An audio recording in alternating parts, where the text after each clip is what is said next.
पक्षियों का प्यार भरा खेल हमेशा ऐसा कुछ होता है जिस पर से नजर हटाना मुश्किल होता है।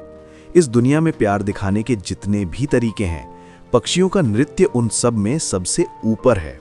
उदाहरण के तौर पर लें वीसी स्वर्ग पक्षी। ये पक्षी केवल अपनी छाती के एक टुकड़े चमकदार हरी रोशनी से अपनी प्रेमिका का दिल जीत लेता है। और वो सफेद कॉलर वाला पक्षी एक ही पंख फड़फड़ाने से जो तीखी आवाज निकालता है, उसके साथ एक त्रुटिहीन आसमानी उड़ान भरता है और उसी से खेल का परिणाम तय हो जाता है। प्रेम के युद्ध में वो निश्चित रूप से जीत जाता है। लेकिन इस जीत के पीछे वे जो तैयारी करते हैं वो वाकई अविश्वसनीय है। नर वीसी स्वर्ग पक्षी के शरीर पर एक रंगा चमकदार पंखों का परिधान होता है और उसके साथ होते हैं दो मनमोहक डिजाइन वाले पूंछ के पंख। जंगल के अन्य सभी पक्षियों में वो बिल्कुल अलग होता है। देखते ही पता चल जाता है ये जैसे पेड़ों की पत्तियों के बीच चमकता हुआ रत्न हो। लेकिन इतना रंगीन और चमकदार होने के बावजूद वो अन्य पक्षियों से झगड़ा नहीं करता, प्रतियोगिता में भी नहीं उतरता। वो बिल्कुल अकेला अपने तरीके से चलता है, अपने राज्य का राजा। पर अब वो समय आ गया है जिसके लिए वो साल भर इंतजार करता है, प्रजनन का मौसम यानी प्रेम का मौसम। अब उसने तय किया है कि प्रेमिका का दिल जीतना ही होगा और उसके लिए अपना मंच तैयार कर रहा है, बिल्कुल शाही एक प्रेम का दरबार। जंगल में ऐसी जगह ढूंढता है जहां सूरज की रोशनी ठीक एक रेखा में जमीन पर पड़ती है। यही जगह होगी उसके प्यार के नृत्य का मंच। लेकिन यह मंच तो अपने आप तैयार नहीं हो सकता, इसलिए शुरू होता है उसकी मेहनत का असली चरण। वो आसपास के सभी पत्ते, डालियां, फूल, गंदगी सब साफ करना शुरू करता है, क्योंकि उसे विश्वास है एक चमकदार साफ मंच ही मादा पक्षी का दिल जीतने का सबसे अच्छा तरीका है। वो यहाँ तक कि चमकदार रंग के पत्ते भी फेंक देता है, खासकर हरे पत्ते, क्योंकि वो नहीं चाहता कि कोई रंग उसकी छाती के उस एक बूंद हरे रंग से प्रतियोगिता करे। उसकी छाती की रोशनी ही मंच का केंद्र बिंदु होगी, इसलिए आसपास या यहाँ तक कि सिर के ऊपर भी कोई हरा पत्ता हो तो वो एक एक करके उन्हें उठाकर फेंक देता है। आखिरकार कुछ दिनों की मेहनत के बाद तैयार होता है उसके सपनों का मंच। बीच में एक सीधा साफ पेड़ का तना और चारों ओर सूरज की रोशनी में तैरता हुआ खुला स्थान। ये बिल्कुल परफेक्ट है। सब कुछ तैयार हो जाने के बाद वो इंतजार करता है कब वो विशेष मादा पक्षी उसका गाना सुनकर उड़कर आएगी। इधर जंगल के दूसरे कोने में है एक और प्रतिद्वंदी, सफेद कॉलर वाला पक्षी। वो भी अपना प्रेम मंच तैयार कर रहा है। वो जानता है कि अच्छे नृत्य के लिए बड़े मंच की जरूरत होती है, क्योंकि छोटी जगह में उसका असाधारण नृत्य ठीक से उभर नहीं पाता। इसलिए वो निरंतर परिश्रम से हफ्तों तक जंगल के एक कोने में अपना राज्य सजाता है। एक पत्ता, एक घास का टुकड़ा, किसी पर उसे आपत्ति नहीं, सब साफ करके बिल्कुल सुव्यवस्थित रखता है। मंच तैयार होने के बाद शुरू होता है असली चरण, नृत्य का अभ्यास। वो अजीब लय में कूदता है, पंख फड़फड़ाता है, कभी आगे जाता है, कभी पीछे, कभी पंखों से पापा की आवाज निकालता है, कभी एक रहस्यमय पुकार करता है। हमें सुनकर लगेगा कि ये पक्षी थोड़ा अजीब है, लेकिन मादा पक्षी के लिए नहीं।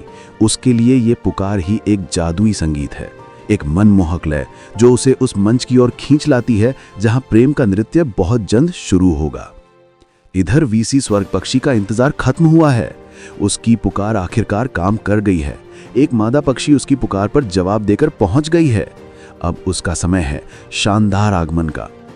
वो जानता है कि मादा पक्षी को सबसे सुंदर दृश्य दिखाने के लिए उसे मंच के ठीक ऊपर की डाली पर बैठाना होगा, जहां से सूरज की रोशनी सीधे उसके शरीर पर पड़ती है। सूरज की रोशनी के नीचे उसके रंगीन पंख इस तरह चमक उठते हैं कि लगता है जैसे जंगल के अंधेरे में एक इंद्रधनुष अचानक उतर आया हो। ऊपर बैठी मादा पक्षी नीचे देखकर हैरान होती है। नर पक्षी छाती फुलाकर नाच रहा है, उसके चमकदार पंख बार बार फैलाकर एक जादुई दृश्य बना रहे हैं। पेड़ की छाया रोशनी से भरे उस अंधेरे वन में उसकी हरी रोशनी अचानक एक चमकते मणि की तरह है, जो पूरे वन में सबसे चमकदार बिंदु है। मादा पक्षी एकटक देखती रहती है, उसकी आंखों में विस्मय है। वो जैसे उस रंगों के खेल में मंत्रमुग्ध हो जाती है। आखिरकार मुग्धता में डूबी मादा पक्षी अपनी विशेष दर्शक सीट से नीचे उतर आती है और बिना किसी झिझक के नर पक्षी का प्यार स्वीकार कर लेती है। हालांकि इस मिलन का समय बहुत संक्षिप्त है, केवल 3 सेकंड। फिर भी नर वीसी स्वर्ग पक्षी पूरी तरह संतुष्ट है, क्योंकि वो जानता है उसने पहले ही अपने जीन की विरासत छोड़ दी है। इधर जंगल के दूसरे कोने में सफेद कॉलर वाला पक्षी भी सफल हुआ है।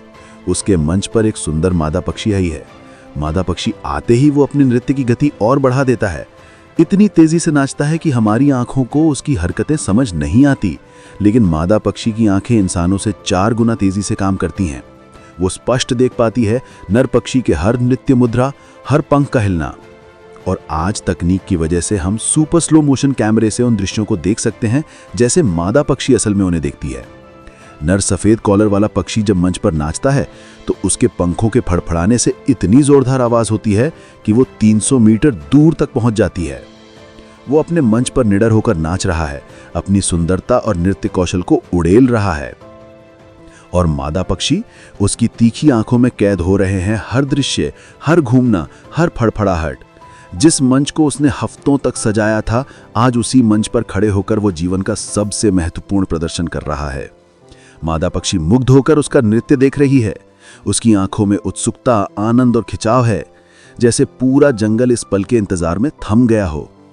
आखिरकार नर पक्षी अपने नृत्य के अंतिम चरण में पहुंचता है। वो एक बार पंख फड़फड़ाता है, फिर आकाश में भरता है एक त्रुटिहीन उड़ान। एक तीखी साफ झंझन की आवाज से उसके शरीर जमीन पर स्थिरता से उतरता है, फिर से पंख फैलाकर तेजी से फड़फड़ाने लगता है, जिसकी आवाज हवा में फैल जाती है। मादा पक्षी के हृदय में एक अजीब स्पंदन पैदा करती है। उसकी वो आखिरी उड़ान, वो तीव्र आवाज मादा पक्षी के लिए कोई सामान्य आवाज नहीं है, बल्कि ऐसा सुर है जिसका वो विरोध ही नहीं कर सकती। वो पूरी तरह मुग्ध हो जाती है, मंच पर आगे आती है और नर पक्षी के साथ नाचती है एक आखिरी प्यार का नृत्य, एक आखिरी दिल दहला देने वाला प्रेम का पल। इसी तरह नर पक्षी विजयी होता है। प्रकृति की इस निर्मम प्रतियोगिता में जहां केवल श्रेष्ठ ही जीवित रहते हैं, वहां भी वही जीतता है जिसके पास असाधारण कौशल और अतुलनीय आकर्षण होता है। तो खैर, ये था आज का वीडियो। कैसा लगा जरूर कमेंट करके बताएं और चैनल को सब्सक्राइब करें ताकि आपको लगातार ऐसे वीडियो मिलते रहें।